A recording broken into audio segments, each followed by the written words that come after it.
Hi, welcome back to Tao of Twang. I'm Dave. In defense of noodling, that's what we could call that could be our thesis or statement for today. Don't worry, this is going to be a very, very short dissertation on the thesis. So then we're going to get right into the plan in just a minute here. But just to have some fun with this, on YouTube, I've noticed and these are the names of the actual videos, the titles, or at least in the thumbnails and stuff. Stop noodling. You're just noodling, whatever. And I know everybody's just having fun, whatever. But I'm like, I don't take it, too much to heart. But I'm like, no, we're not going to stop noodling. We're gonna keep on noodling. But maybe let's give the other side of the issue. Let's take that other perspective and say, well, what's useful about this? The idea of not noodling, or to me, it's not to avoid it or shut it out. It's but to refine it, right? Because in my method, the noodling or the free space, as I call it, is one of the early stages, the immersive stage of really how this method works, right? What I say, like getting in the river. If today we're in A, just get in that A major scale. Let your ear and your hand swim in that tonal, river, but also just get your hand, your body dialed in to be in that key and to be playing that major pattern and so forth, right? And the way I see it, noodling is a great way to do that, right? So if we're in A, the chords I used on that looper were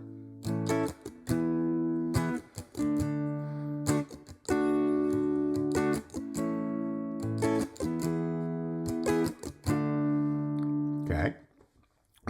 I've still got it on here, I think. Yeah. Let's go ahead and just turn it on. I'm not using a backing track and stuff today. Hopefully you've got a looper or something set up now where you can do this stuff too. Play the scale.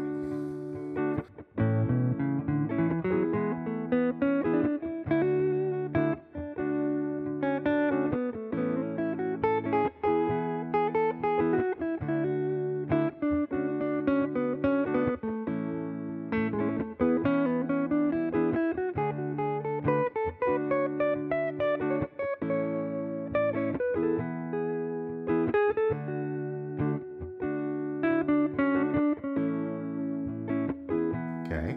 Now, if you follow this channel, that sounds familiar to you, right? And it's not, it's not written out. It didn't exist before, 20 seconds ago, right? And that's what I encourage you to do too. Then to where you feel comfortable. Doesn't matter if you're playing the right notes all the time. If you make mistakes, just keep going. That's the most important thing, is keep going, right? Let it all happen.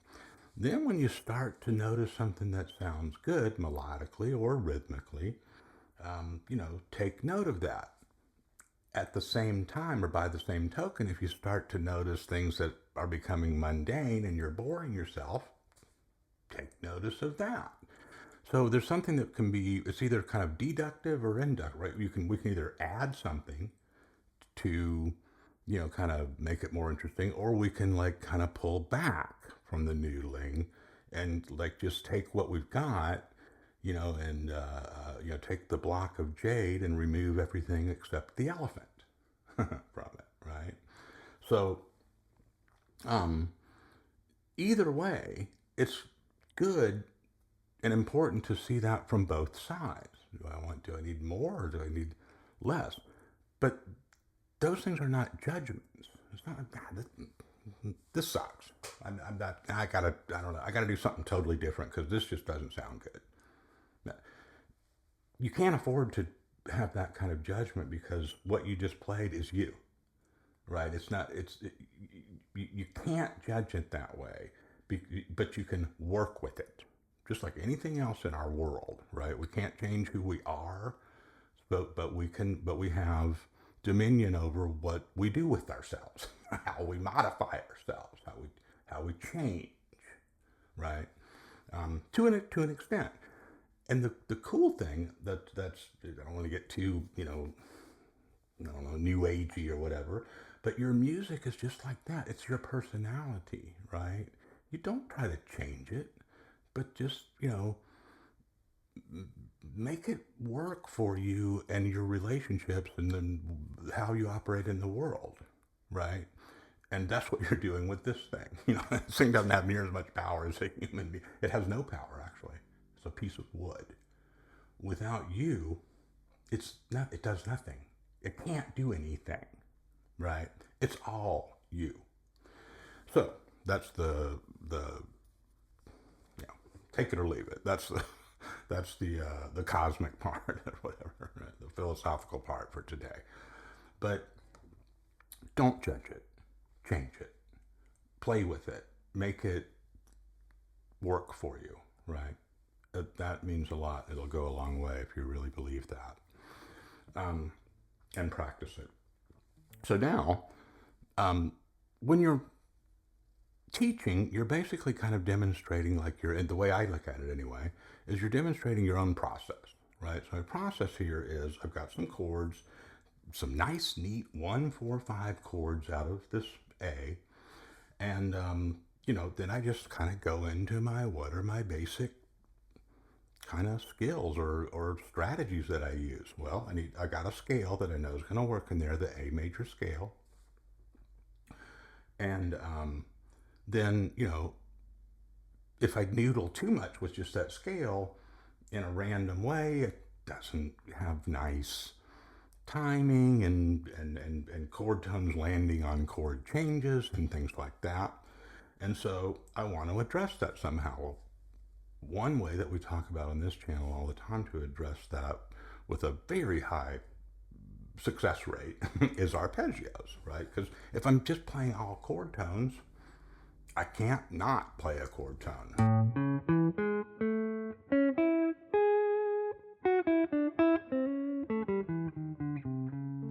So I went up using an arpeggio there. I played all chord tones. When I came back down, I put in a few other passing notes from the scale, maybe a chromatic one. I didn't really mean to do that. Let's say we do an arpeggio going up and I stick to just the major scale coming down.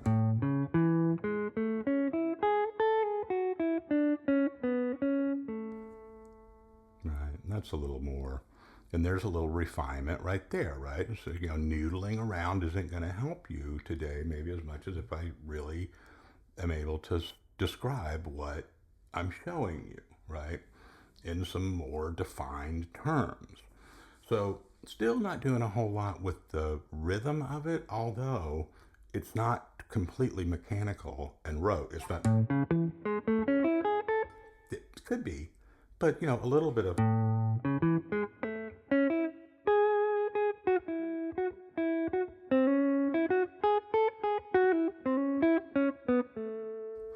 So right away, go from the scale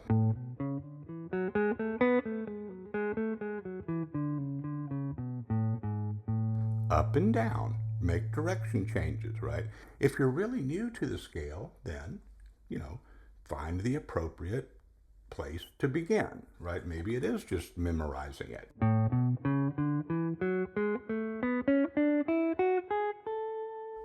Okay, work your fingering out and stuff or whatever, and then realize that it could be different. Like you could go.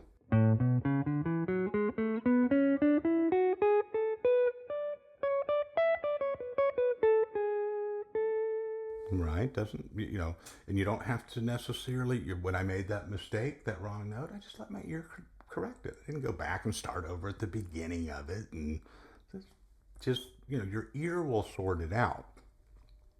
So then with the arpeggios, there's 3 chords in here. So one reliable approach would be to take a moment, do some side work on here. Well, what if I had like a 7th arpeggio for each one of the chords? It might just be 1 octave.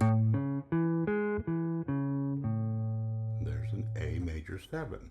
And as most of you know, that's just I'm just skipping notes out of the scale. 1, 3, 5, 7.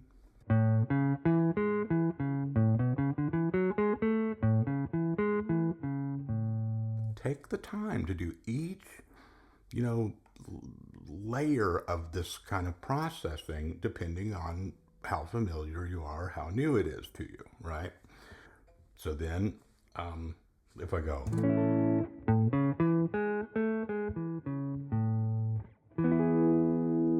and when I'm working off to the side, I'm not even worried about putting the looper on and staying up to tempos. Don't worry about that, because you got to stop it to work your stuff out. So now, all of the notes out of all 3 arpeggios should belong to the same bucket of 7 notes out of that A major scale. Okay, that's how you know what the notes are. You don't have to memorize a gazillion different keys and all of that, right? It's the root, 3rd, 5th, and 7th, whatever those letter names are, whether they're sharp, flat, natural, as far as they're being germane to that original key. So for the E, it's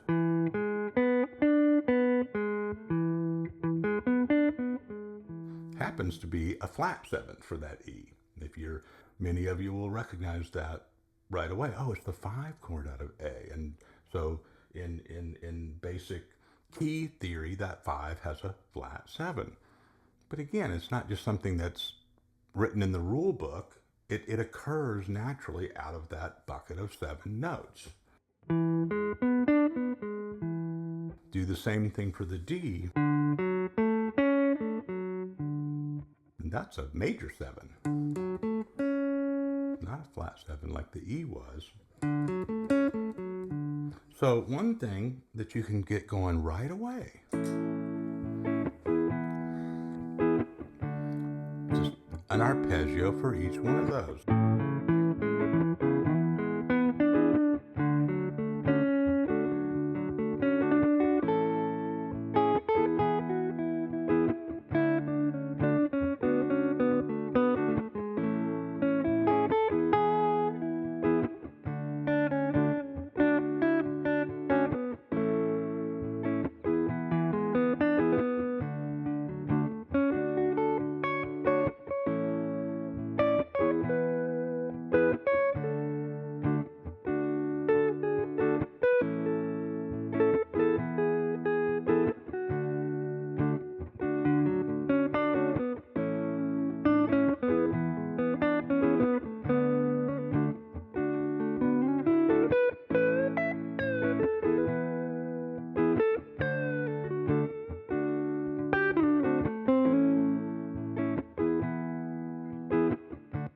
Okay, so now am I noodling? Maybe. I don't, I mean, again, we're taking away the derogatory meaning of labeling things as noodling, hopefully, right? I'm noodling in the sense that I'm just kind of letting things happen, but I'm also now doing it through a system of structure, right? So, there's some sensibility about it that's built into it now, right? And it could get kind of repetitive if I just keep playing those arpeggios in order and things, but that could also be exactly what you need to do for the next 3 days, right? We're talking to, thousands of people at one time, and every situation is slightly different. It's one of the real things about YouTube that's not a flaw, but like that is important to understand. The audience is diverse, but the presenters are just themselves, right? They can't, in individual lessons, that's what I try to do is adapt to the individual, right? And even in my videos, I even try to kind of, widen the spectrum of who the audience could be in a sensible way when you're watching the video, but you can only take that so far, right? You have to take that lead role in your learning, right? You have to decide what your program is, not me, not anybody else on YouTube. So, A major scale, arpeggios. Could be just triads, but I like to take it on up to the seventh. You can do that if you're, you know, go ahead and just start with that, right? It's just one more note, right? Don't stress over it. And hopefully that little bit about how to formulate those was helpful to you. Now, so that was using each one of the three chord names, the root of each one, to build a um, um, an arpeggio, um, uh, uh, for each one. But there's also, so there's three out of seven. There's seven notes, right? And there's three that we built chords off of and arpeggios out of there. But even though we're not playing the other four, we could also use them as melodic material. And here's what I mean. We could go.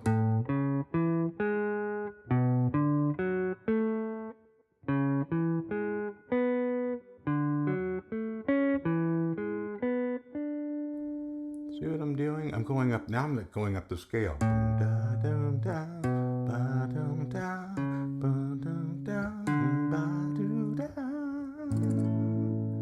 Okay. And so, are we noodling? I don't know. Let's see. Hopefully, in a good way. Now, everything's not going to sonically and melodically add up, 100%, right? But so let your ear go.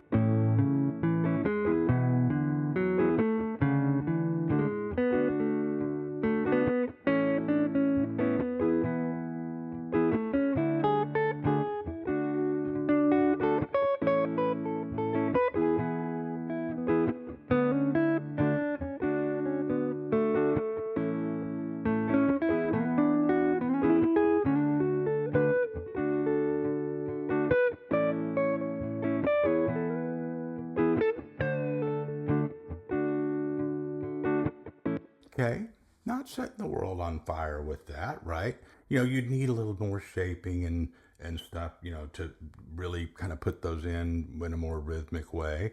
But for many of you, it's going to make sense right now to just kind of go up the scale like that. And you can do it in sort of a column.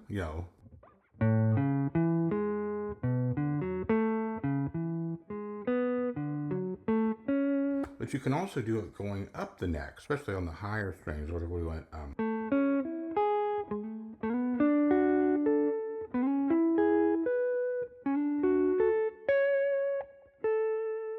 that sounds that's nice. It's leading, right? And even what's fun about this and what's kind of really abstract about it is that your ear, you'll be surprised how many times you kind of get lucky and you're playing like, oh, I just played what was that? A C sharp minor 7, but I was on the, you know, E when I did it and it sounded cool or it led to the next chord or something. You don't have to have an academic, explanation as to why that stuff works all the time. You can look at it as more of sort of you know, an overarching thing. It all comes out, there's only 7 notes in the whole key, right? It's all part of that system. It's either on the money with the chord you're on, or it's like leading right next door to it, right? So there's a potential to resolve it there. Don't try to perfect all of this in your head. Let it happen in your practicing and let your ear, adjust and go slow. So I will put a PDF. I'm not going to put it up here on the screen because we're just about done here. I'll make a PDF of a few ideas of these arpeggios and like going through the whole key and sort of kind of a practice routine of it. But don't just sit and stare at that all day. Like once you get some of them going, and here's my last little tip on this, is instead of trying to go through the whole key all the time, pick like the first 3 or 4.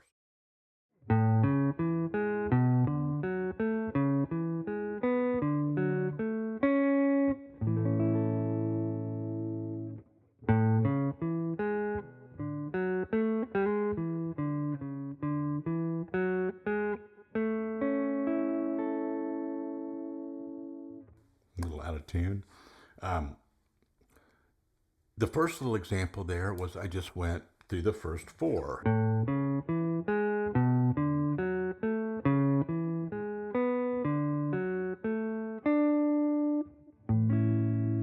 That time I went above it because I wanted to make a little resolution down to that final A. And then the just a moment ago, the other one I did was I did like a little bit of scale.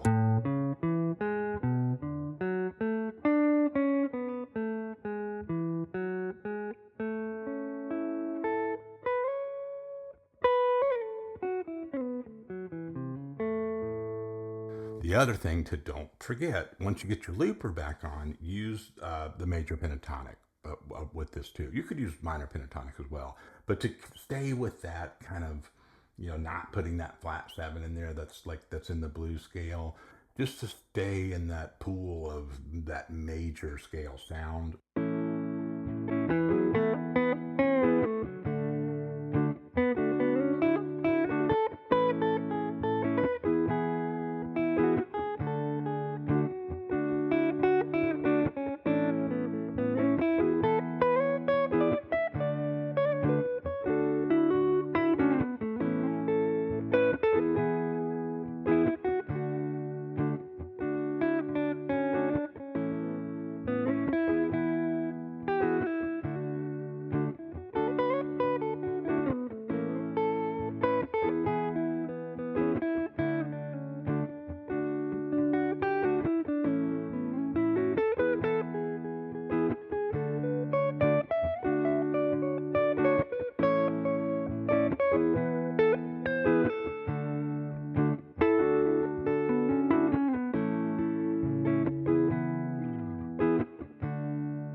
You know how patient that was, and it's a little bit of, things are even. It's not real interesting rhythmically and stuff. So, but it's not just slow noodling though. Like there was some, the phrasing was starting to, the, there were themes to it, right? There was melodies that you could sing that you might remember, if you listened to this, several times. It would make an impression. It wasn't just, you know, uh, um, evenly paced arpeggios and things, whatever. So when you get back to your major pentatonic on something like this, it really helps you to put in the bends and things that just make it more tastier, right? And then when you do put in the more kind of chord tone based things, it has a different flavor, but it's balanced out with that bluesy, bendy sound. This was probably what, half conceptual today and half demonstration, right? So I really, hope that it pays off for you. Um, you know, do the side work, right? Watch this one a couple times if you need to, because a lot of it's about finding where you are and building from there. Right? Don't just try to like knock out all these YouTube videos and then just forget them 2 days later or something or whatever. That happens all the time. People are telling me this constantly. So build this stuff, mortar it in, and you'll see. It'll just start to lift you up. But it's based on your assessment of yourself, not what everybody's opinion is on YouTube. All right. Let me know how this goes. See you next time.